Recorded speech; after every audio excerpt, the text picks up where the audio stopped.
राधे राधे बंधुरा सबाई केमन आछो आशा करी भालो आछो सुस्थ आछो आमी बेश भालो आछि। तो এটা হচ্ছে ছট পুজোর আর কি ভিডিও। তো ছট পূজার আর কি পরে সকালের দিনই তো তোমাদের সঙ্গে সবটাই শেয়ার করা হয়নি, এইটুকু ছিল তাই এইটুকু তোমাদের সঙ্গে শেয়ার করে নিচ্ছি। আর এই যে দেখো ঘাটে নেমেছিল আমার বরমশাই আর হচ্ছে ছোট ভাই আর হচ্ছে আমার শ্বশুর, এরা তিনজনই উপোস করেছিল বাড়ির থেকে। আর এরা তিনজনই হচ্ছে জলে নেমেছিল। তো হচ্ছে আমি এখন সবাইকে পান দিয়ে দিচ্ছি, পান সুপুরি আর ফুল টুল দিয়ে আর কি জলে নামা হয় সেই জন্য। আর আমি হচ্ছে বাইরে দাঁড়িয়ে আছি উপরে। এবারে কিন্তু বেশি একটা ঠান্ডা পড়েনি, বেশ গরম গরমই ভাব ছিল। আর এই যে দেখো ওড়নাটা আমি অনলাইন থেকে নিয়েছি, কেমন লাগছে কিন্তু পিছলা একটু, মাথার মধ্যে থাকে না। তারপর দুপাশে ক্লিপ দিয়ে আটকা রাখলাম, তারপরে ছিল। তো বাড়িতে যাওয়ার পর তোমাদের সঙ্গে শেয়ার করব। বাড়িতে তো প্রচণ্ড কাজ থাকছে, তোমাদের সঙ্গে কিছু শেয়ার করা হয়নি। তো চলে এসলাম বাড়িতে এসে কটা ফটো আর ভিডিও করলাম, করে টোরে এবার যাব হচ্ছে রান্না করতে। একদম তমুক্কা তাড়াহুড়া এখন চলছে রান্না বান্না। তো রান্না করলাম, সেগুলো তোমাদের সঙ্গে কিছুই শেয়ার করিনি। আর বাবা ওরা যে উপোস আছে, তো উপোস আছে ওদেরকে যে এখন আমি সেবা করাবো, এর থেকে পুণ্যের কাজ কিন্তু আর কোনো কিছুই না। তো আমি ফটাফট করে ঘুগনি বানিয়েছিলাম, ঘুগনি সবাইকে খাওয়া দাওয়া করে রান্না বান্না করে সবাই খেয়ে তারপর প্রসাদ বিতরণ করা হয়েছে। তো প্রসাদ আমি বিতরণ করিনি আর কি। তারপর এদিকে হচ্ছে তারপরের দিনকার এটা হচ্ছে ছিল, আমি পাস্তা আর চাউমিন দুটোই বানিয়েছি। তো ঘরে দুটো চাউ ছিল, তো চাউ আমাকে খেতে ইচ্ছা করছিল, চাউ ডিম দিয়ে খুব টেস্টি করে বানিয়েছি। আর মামামের জন্য পাস্তা বানিয়েছি।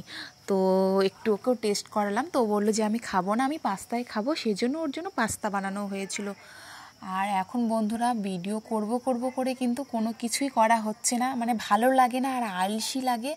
আর এখন সেরকম কোনো কিছু না, অনেকজনকে দেখছি ডেলি ব্লগ করছে, ডেলি কী করছে না করছে, কী খাচ্ছে না খাচ্ছে, প্রেগনেন্সি টাইমে কীরকমভাবে কী করে না করে, কী খাওয়া দাওয়া, মানে সেরকম কোনো কিছুই আমার চলছে না। আমি যা পাই তাই খাই, যা পাই না খাই না। কাজকর্ম দিনই যেরকম করতে হয় সেরকমই করছি কম বেশি, তাই তোমাদের সঙ্গে কোনো কিছুই শেয়ার করা হয় না। আর তোমরা যদি কমেন্ট করো তবে আমি তোমাদেরকে বলবো যে আমিও আমার প্রেগনেন্সিতে কী করছি। যখন ফার্স্টবার আমার বেবি ছিল তখন তো আমি সেরকম একটা মোবাইল চালাতাম না আর সেরকম ভিডিওও করতাম না যে তোমাদের সঙ্গে কোনো শেয়ার করব। বাট এবারটা হচ্ছে বানিয়ে রাখলাম, পরবর্তীকালে আমি দেখতে পারবো যখন আমার বেবি বড় হবে বা আমার যখন বয়স হবে। তো এইগুলোই হচ্ছে একটা স্মৃতি। আর আমি সকাল সকাল আর সন্ধ্যার দিকে হচ্ছে চান করে পুজো দিয়ে ঠাকুরের গান চালিয়ে তারপরে কিন্তু সন্ধ্যা দিই আর পুজো দিই। আমাকে পুজো দিতে আর সন্ধ্যা দিতে খুবই ভালো লাগে।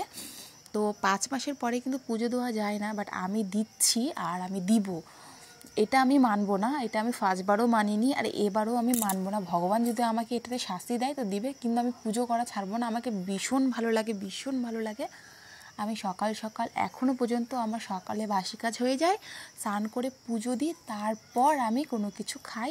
যতক্ষণ পুজো না দিই না আমার একদম ভালো লাগে না। তো ওই যে সকাল সকাল ঠাকুরকে মন ভরে মানে পুজো দিচ্ছি, সেবা করাচ্ছি। সেবা বলতে কি, যেদিন যে ফল ফুল থাকে বা যেদিন কোনো দিন ড্রাই ফ্রুট দিলাম আর তুলসী পাতা জল দিয়ে বাস দিয়ে, আর সেরকম কিছু না। তো পুজো টুজো দিয়ে তারপরে আমি কোনো কিছু খাবো।